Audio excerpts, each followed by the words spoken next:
स्वागत छ हाम्रो च्यानल साइन्स एन्ड इन्जिनियरिङमा। आज हामी loading and filing condition of tuning फर्क हेर्नेछौँ। यसमा हामीले ट्युनिङ फर्कमा लोडिङ गर्दाखेरि यसको फ्रिक्वेन्सी के हुन्छ र फाइलिङ गर्दाखेरि यसको फ्रिक्वेन्सी के हुन्छ। अब यो कन्सेप्ट बुझ्नुभन्दा अगाडि हामीले अलिक बिटको बारेमा बुझ्नुपर्छ। बिट्स भनेको के त, यदि तपाईले दुईटा साउन्ड सुन्नुभयो डिफ्रेन्ट फ्रिक्वेन्सीको भनेपछि त्यो दुईटा इन्टरफेरेन्स भएर एउटा रिजल्टेन्ट जुन हाम्रो साउन्ड वेभ जेनेरेट हुन्छ त्यस्तोलाई हामीले बिट्स फर्मेसन हुन्छ। त्यति बेला यहाँ डायग्राम हेर्न सक्नुहुन्छ।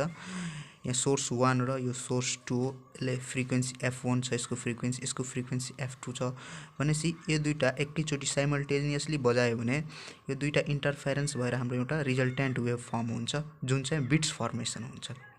यसमा के हुन्छ त भन्दाखेरि जस्तै क्रेस्ट मिलेको ठाउँमा ओभरल्याप भएर हाम्रो कन्स्ट्रक्टिभ वेभ बन्छ। त्यस्तै गरी एउटाको क्रेस्ट अर्को ट्रफ मिल्यो भने डिस्ट्रक्टिभ वेभ हुन्छ। भनेपछि जुन ठाउँमा कन्स्ट्रक्टिभ वेभ फर्मेसन हुन्छ त्यस्तोमा चाहिँ हाम्रो साउन्ड लाउड सुनिन्छ, जुन ठाउँमा डिस्ट्रक्टिभ वेभ फर्मेसन हुन्छ त्यस्तोमा हाम्रो साउन्ड सफ्ट सुनिन्छ। भनेपछि यो दुईटाको रिजल्टेन्ट हाम्रो यस्तो हुने भयो एउटा मानौँ।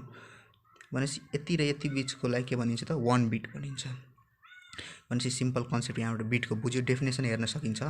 When two object vibrate with a different frequency you hear a fluctuating sound, soft and loud sound alternatively. भनेपछि दुईटा साउन्ड सुनिन्छ, अल्टरनेटिभली सफ्ट एन्ड लाउड सुनिन्छ। त्यस्तै गरेर this phenomena is known as bits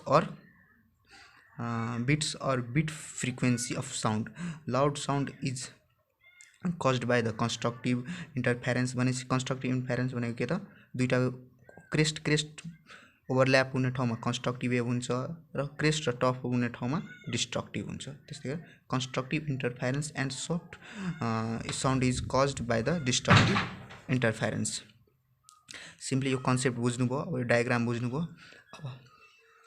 अब यो दुईटाको फ्रिक्वेन्सी F1 F2 छ भनेपछि बिट्स फर्मेसन कति हुन्छ, यो दुईटाको डिफरेन्स नै बिट्स फर्मेसन हो। F1 modulus F1 minus F2 भनेको बिट्स फर्मेसन हो। अब लोडिङ कन्सेप्ट हेर्नु।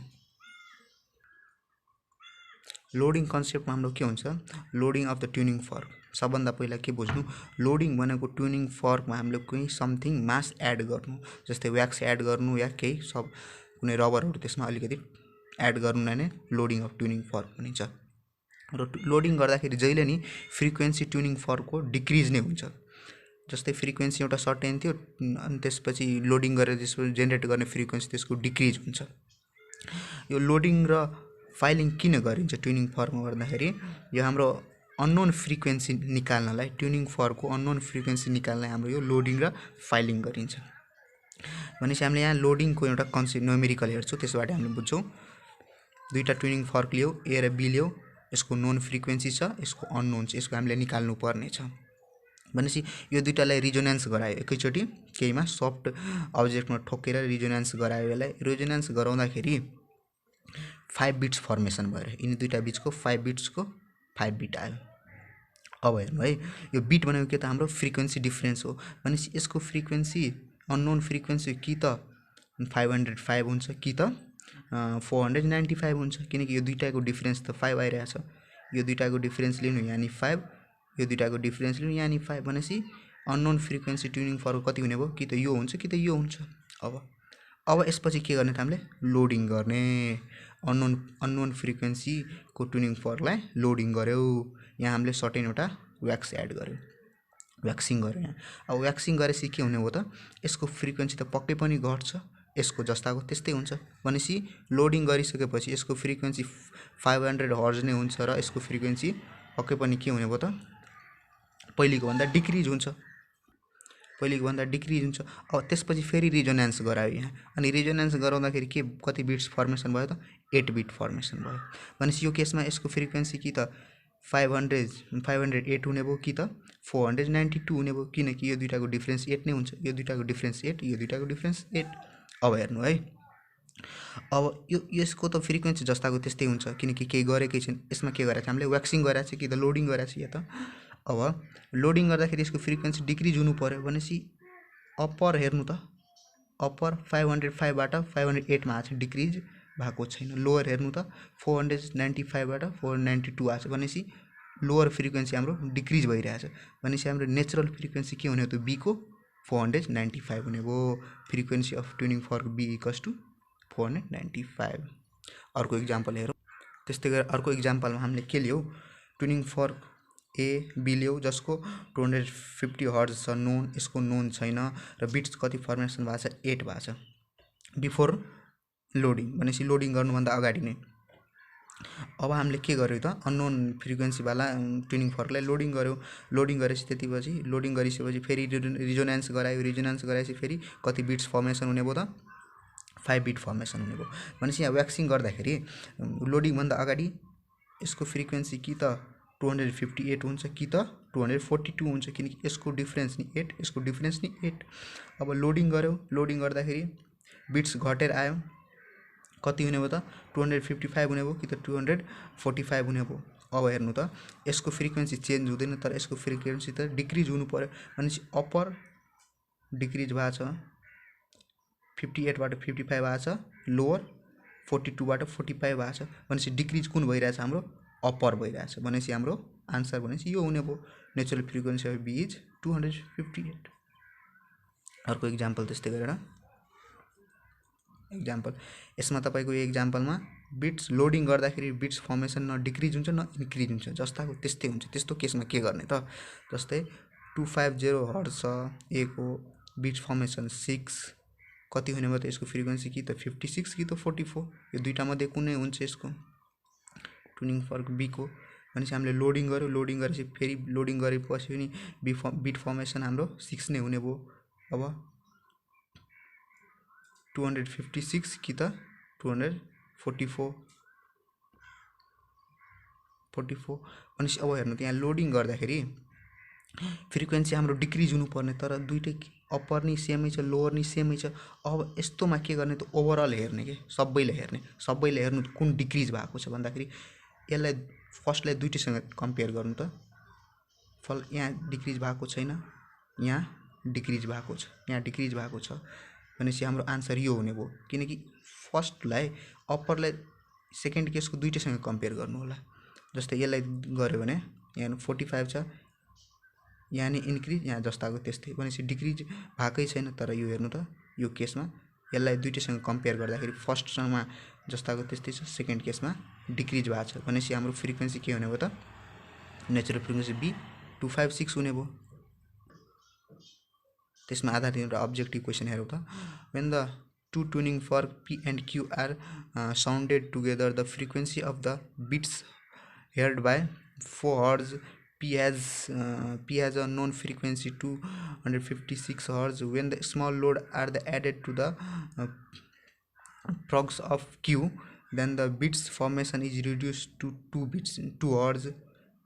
Then find the frequency of natural frequency of Q. कति फ्रिक्वेन्सी हुन्छ भनेर निकाल्न भनेको छ। अब हेर्नु त P र Q दुईटा ट्युनिङ फर्क छ जसको नोन छ बिट फर्मेसन कति छ 4 छ।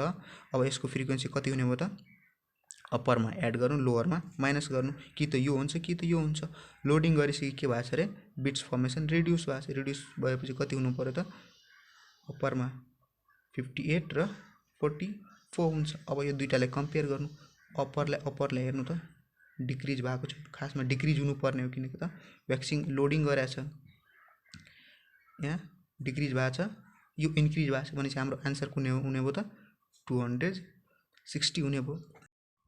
त्यस्तो अर्को त्यस्तै गरेर अर्को केसमा फाइलिङ कन्डिसन हाम्रो ट्युनिङ फर्कको फाइलिङ कन्डिसन भनेको के त मेटेरियल रिमुभ गर्नु हो ट्युनिङ फर्कबाट सर्टेन मेटेरियल रिमुभ गर्नुलाई नै फाइलिङ भनिन्छ।